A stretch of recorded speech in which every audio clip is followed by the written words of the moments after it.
Madam Vice Chair and committee members, my name is Sadia Khan. I'm a policy advocate with the Family Violence Law Center, and I want to thank you for allowing me to share my story today. Is it broken? Those were the words that rang through my ears as I woke up to find my abuser on top of me and my clothes laying on the floor. Is it broken? He repeated, referring to the fact that he was unable to force himself into me. While I'll spare you the horrific details of what came next, this is how I woke up the night of my forced marriage.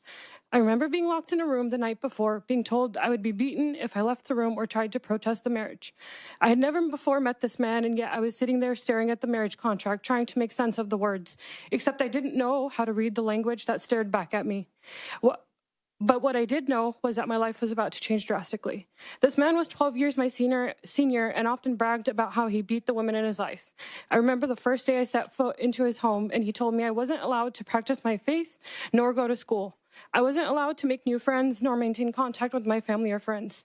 In the 9 months following the forced marriage, my fate was similar to that of Dolores Huerta. Her story mirrors how I, too, became a parent. At 19 years old, my biggest worries should have been planning my college schedule and the career path I wanted to take, not trying to figure out how to take my own life to escape this abuse. I had to rely on the courts of another nation to grant me a forced marriage protection order. No American should ever have to beg another country to protect them. But I'm not alone. Among the 22 million people around the world who were forced to marry in 2021, 7 million were men, and nearly 60% of the victims were 18 years or older at the time the marriage took place.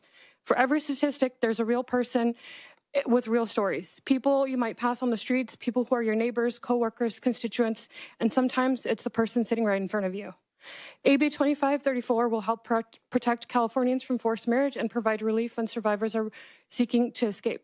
Today, we have a unique opportunity to pass a bill that will expand existing protective orders to prevent forced marriage by addressing the unique threats and forms of abuse survivors face.